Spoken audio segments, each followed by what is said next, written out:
Welcome back to the channel. In this video, I do a ton of work to the BMW to get it running, and the very next day it breaks, and I have to work even harder. I also blow some bubbles, and then take the title from BP for the biggest oil spill ever. So if you've been following the channel, you know I took a big risk and went out and bought a used BMW. All right, guys, I just bought it. The first thing I did was fix the most obvious problem, which were these horrible brakes. Oh, and there's obvious issues like the belt is squealing a little bit on one of the pulleys. Now it's time to dive underneath the hood and figure out what's making that horrible squeaking sound and take care of a few oil leaks. All right, so I'm in the garage here now, taking a look under the hood of the BMW for two reasons. Number one is I want to figure out what is making the belt squeak. Seems like every rotation there is some kind of squeaking noise. Second reason is because something I saw earlier was this. There's clear evidence that a mouse has been in here. And I'm just kind of wondering what kind of problems that could have caused. So I'm going to take off some of this, a lot of this shielding, the air box and everything, and really get in there and vacuum everything out.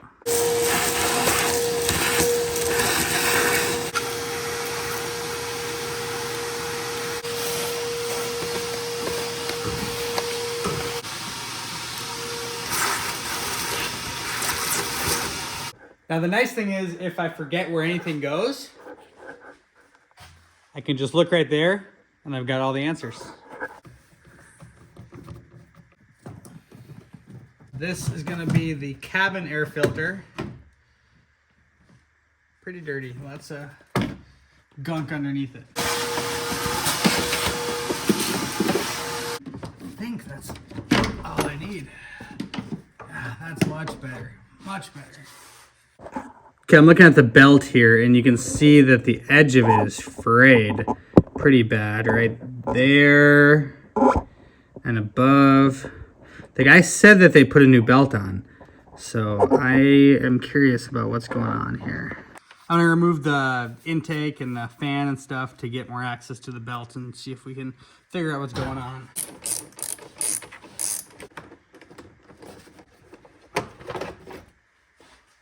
That's the tensioner pulley right there. Very rusty. That's it. I bet you I bought this like 3 years ago when I was working on the other BMW.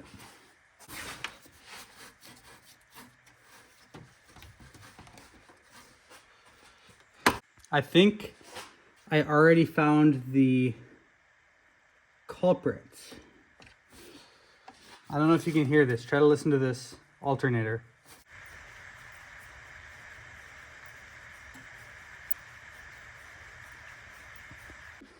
So I just played back that footage, and you can,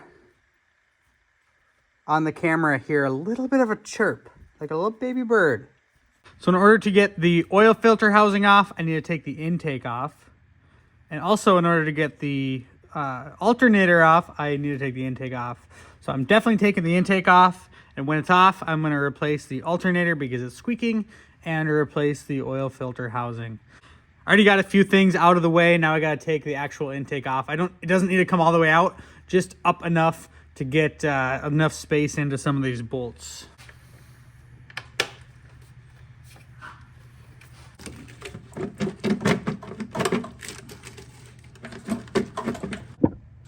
All right, so I got the intake manifold, not just enough out of the way, but I took some other wires off, disconnected stuff, so I could get it out of the way enough to actually clean before I put it back on. You only have to move it about 1 inch technically to get all this stuff off, but there's no way you're gonna be able to clean everything up.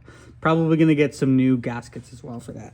I'm gonna take the oil filter off. I couldn't get it by hand, but that should do it. First this, oh, that was dumb, that was dumb, that was dumb.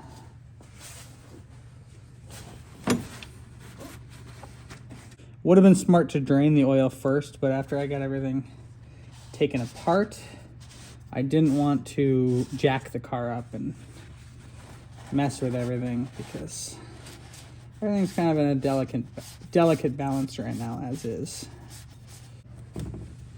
Look at this oil filter, totally collapsed. I don't think that's a good thing. All right, with an E10, I can now start taking this thing apart. And again, my goal here is to replace the gasket because I see oil leaking down here into the alternator. I see oil leaking down there over toward underneath the intake.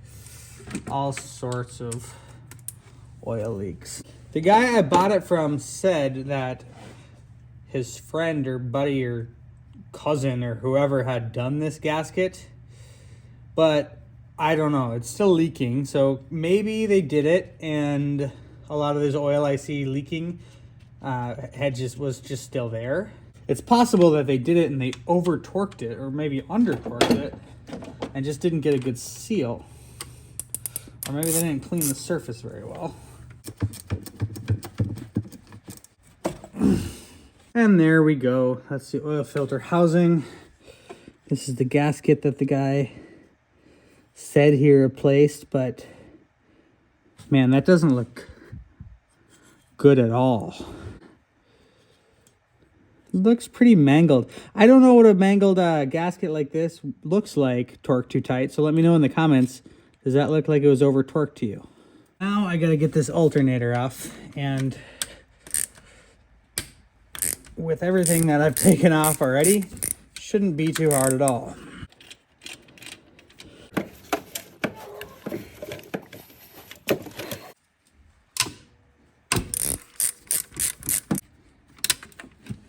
Oh, yeah. Oh, I messed that up. That was stupid. Okay, I can fix it though. I know this guy who rebuilds alternators and starters, so I immediately just took it down to his shop.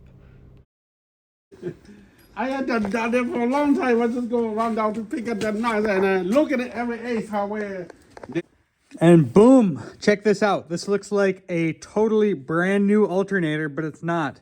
This is the exact same alternator I just pulled out of this vehicle less than 24 hours ago. I took it to my buddy at A&S Rebuilding in St. Paul, and he rebuilt it in about an hour and a half. So he told me that this is super common, like I had suspected, super common. The oil leaks down and it makes the alternator squeak or ruins them in some sort of way. But he was able to fix it for me in a short amount of time for only $100. So now I got to get this put back in and everything put back together. Now, before I put the alternator and everything back together, I'm gonna try to clean up this area, get all this oil that's been leaking for who knows how many years off the power steering pump and just make it look a little bit nicer. And just like that, I got it all cleaned up. Well, not all cleaned up. It doesn't look perfect. It's still pretty messy, but all of this is going to be completely covered. Time to put this beautiful looking alternator back in.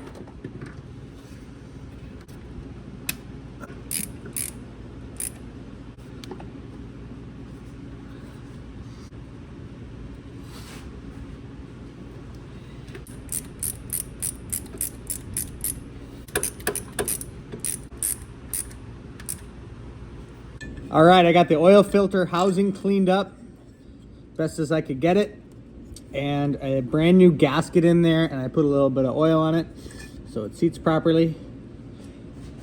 Got this surface cleaned up. These are just stains. I can't feel anything there, so it's totally flat. Used brake clean on that.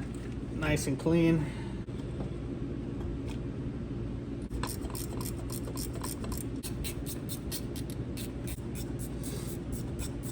I'm just gonna feel it to get them all close before actually torquing them.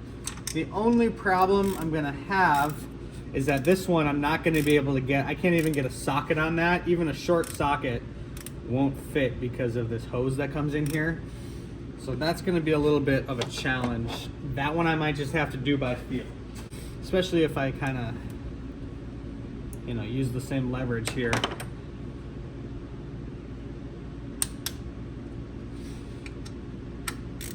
I'm holding the wrench from the same length. Should be able to get a good feel for it and get it close at least.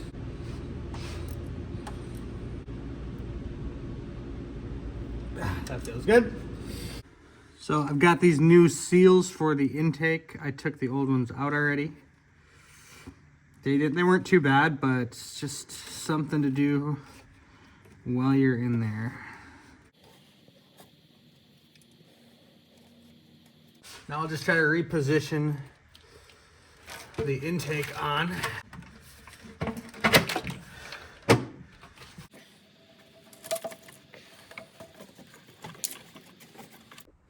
Just noticed an issue right here with this vacuum line. That's broken off completely, so basically this broke off and got brittle, and it went into this. So I just got that out. I'm gonna replace it like that. And I'm just gonna do a temporary fix and put a little electrical tape on here.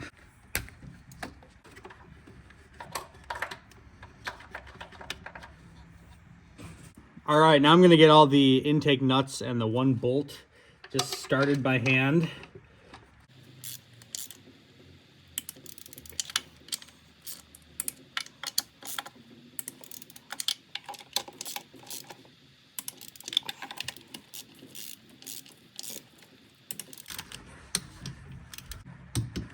So now I'm going to swap in this new belt because there was a lot of wear on the old one.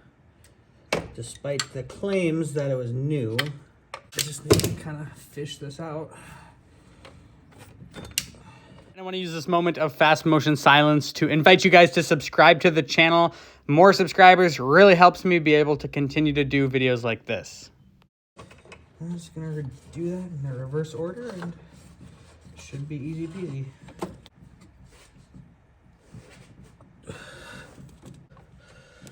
Ta-da! Belt is on. I can get this hose back on.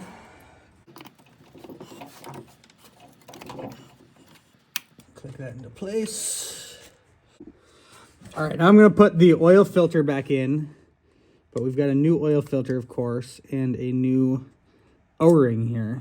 These things can leak too and cause bad alternators and everything that we just worked so hard to fix. Uh-oh, that doesn't seem right. Oh, it's kind of, it felt kind of loose at first, but it is cold out, so maybe it just needed to kind of recontract. Yeah, that's funny. Now this is the old oil filter. I've got to get this piece out of it, but man, this cannot be good. I mean, that just looks bad. I don't think they should do that, but I'm a little nervous because I don't want to break this piece, but it's really stuck in there. Maybe just, oh, there we go. Just break the filter. And just like that. There we go. Look at that. That is just nasty inside and out. I'm going to wash this down a little bit. Now we do, of course, have a new O-ring for this as well.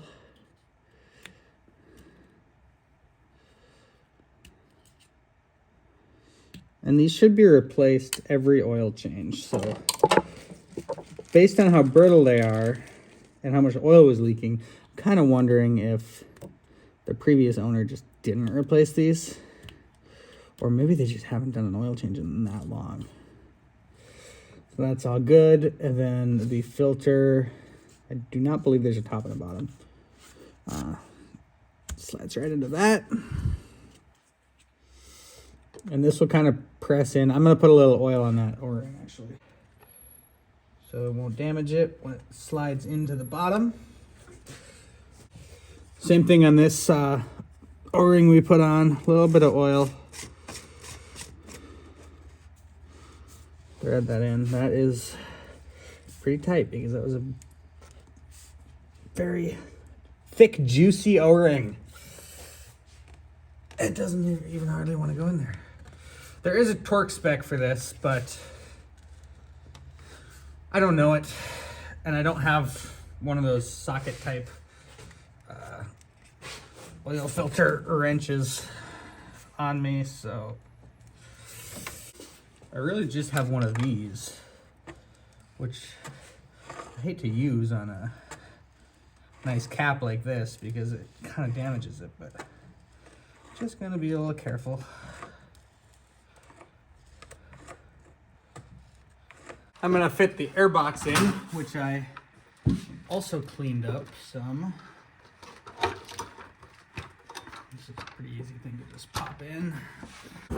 So I jacked the car up because I am waiting for some of the interior plastic pieces that I washed to dry before I put it back together. And I gotta drain all the oil out anyway because I can't start it until I got new oil in it. Gunky. A lot of the mouse stuff that I washed off as well. Oh, I forgot, the oil access is back there. That didn't need to come off, but I want to take that off anyway.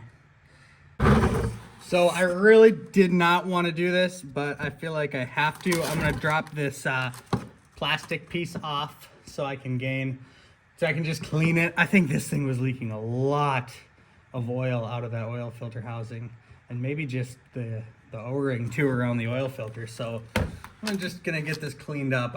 I just can't leave it like this.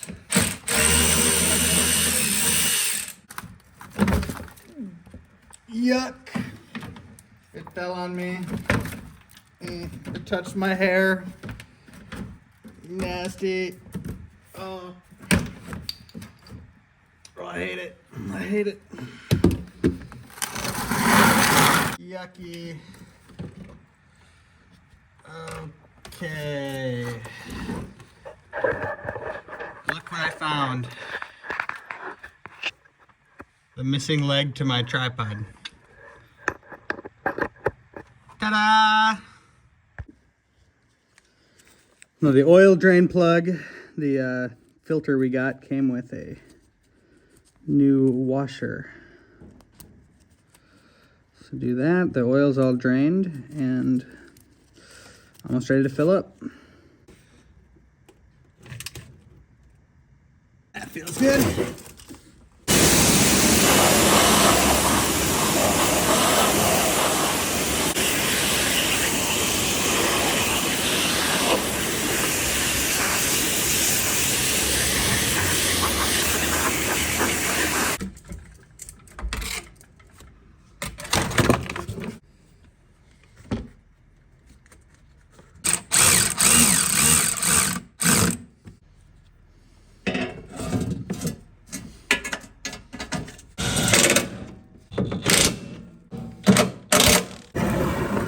Now, one of the reasons that I cleaned this stuff all off was because you can see from the engine bay, you can look down and like see all that gunk on the bottom of here. So the second reason was I was hoping I'd find somebody's 10mm socket, or even better, an E10 from the last guy who tried to replace the thermostat housing, but didn't find any goodies other than my camera tripod piece, which is broken anyway, so. But it looks amazing.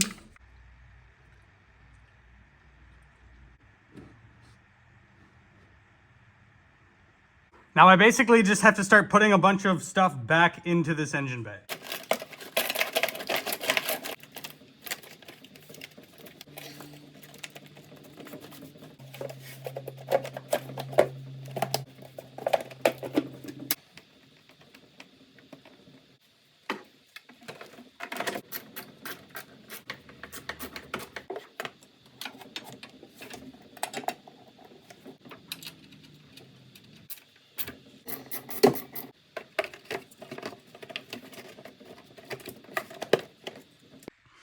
All right, this is kind of a big deal. We're gonna try to start it up, hoping very much that there's no squeaking sound. No squeaking sound. It's not running super well. Something's going on with it. So I went under the hood and looked to make sure I had plugged everything in. It had a horrible miss when I first started it up. I didn't see anything, so I started it back up again, and it's fine. It must have, I don't know what, maybe a little recalibration from the mass airflow sensor or something, I don't know. But it's running pretty well now. We got a couple of lights because the battery was disconnected.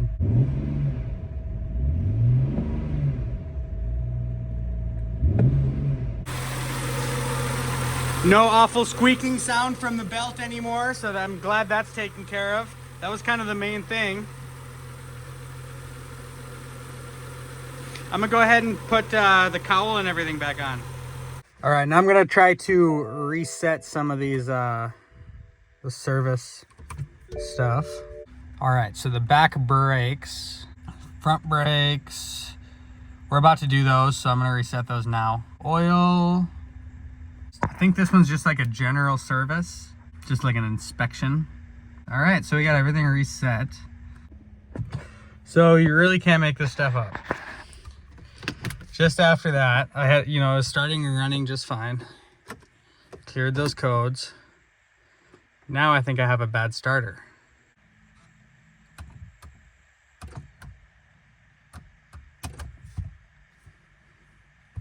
It's got power. Maybe I'll try jumping it, see if that helps, but I don't know. All right, now we got an E90, jump starting an E90.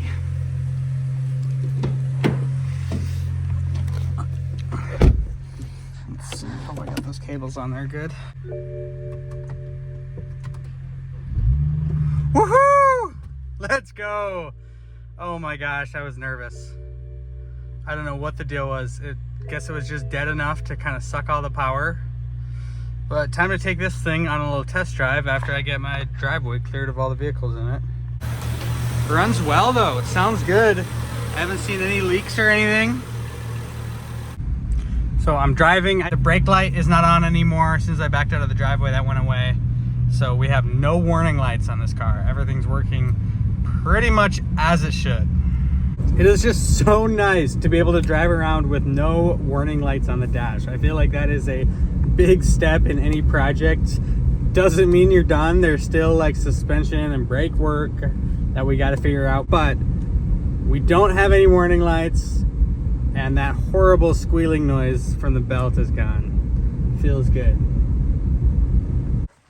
So you saw me do all that work underneath the hood of this BMW to fix the coolant and oil leaks that were getting all over the alternator and made the alternator squeak. Well, I had a major problem after that. I drove it for a day or two and I noticed the coolant was low again. So I looked underneath and it was just hemorrhaging coolant. And I didn't want to film all this because it was so hard to film because everything's underneath. But I had to figure out where the coolant was leaking from. So fast forward quite a few labor hours later, I've removed the thermostat housing, the cooling fan, the sway bar, brackets, tubes that go from the turbo, from the airbox into the intercooler. I removed the intercooler. Up in there was where the thermostat housing was, and the water pump is an electric water pump. I actually took the thermostat housing out and inspected it and didn't see any leaks. So I put it back in, pumped air into the system and sprayed it down with soapy water. Eventually saw it bubbling on the water pump. However, I did want to make sure that this water pump was the culprit. So what I've done here on the bench is I've closed off all the other ports. I just have this tube going to the thermostat housing temporarily, and I have rubber gloves inside there, so that's just a hard block so that I can actually pressurize it. There's no actual fitting for this, but I found a radiator fitting with an O-ring that's the right size that just shoves in there. So then I pump it up and I spray it down, and look at right there.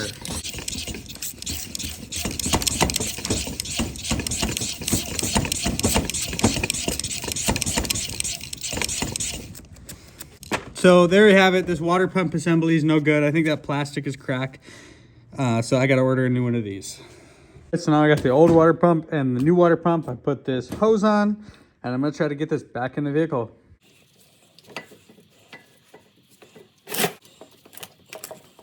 Now I got the thermostat housing. Got a couple different things going on here. I got to plug in there. That's gonna sit just like that.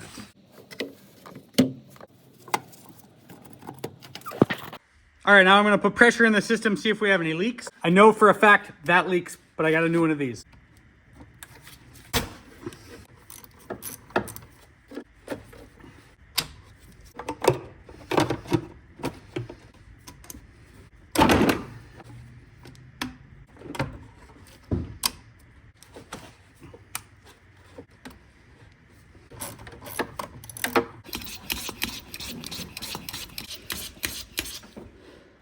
All right, I got that up to 15 PSI. I'm gonna leave it for a little while and see if anything leaks out. All right, it's been 5 or 10 minutes. We're still at 15 PSI. I don't hear any leaks, so I'm gonna call this good. We successfully fixed the coolant leak.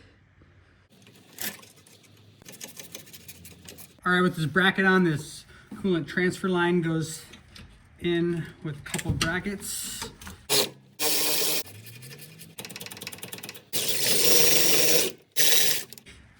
Now this tube threads in there and goes from the airbox to the turbo.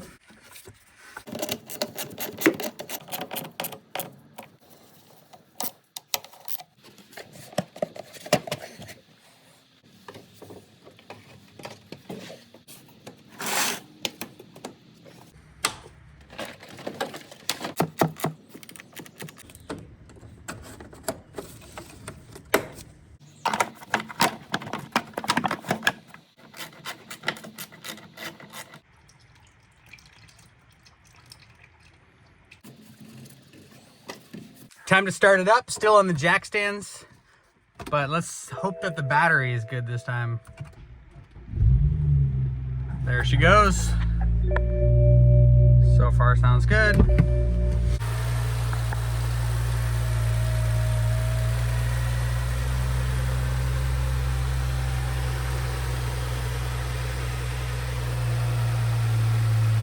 So it's been running for some time now. It's at operating temperature and I'm not getting any leaks from below. So I'm gonna go ahead and lower it down. I think we're set, fingers crossed. I don't wanna jinx it like I did before.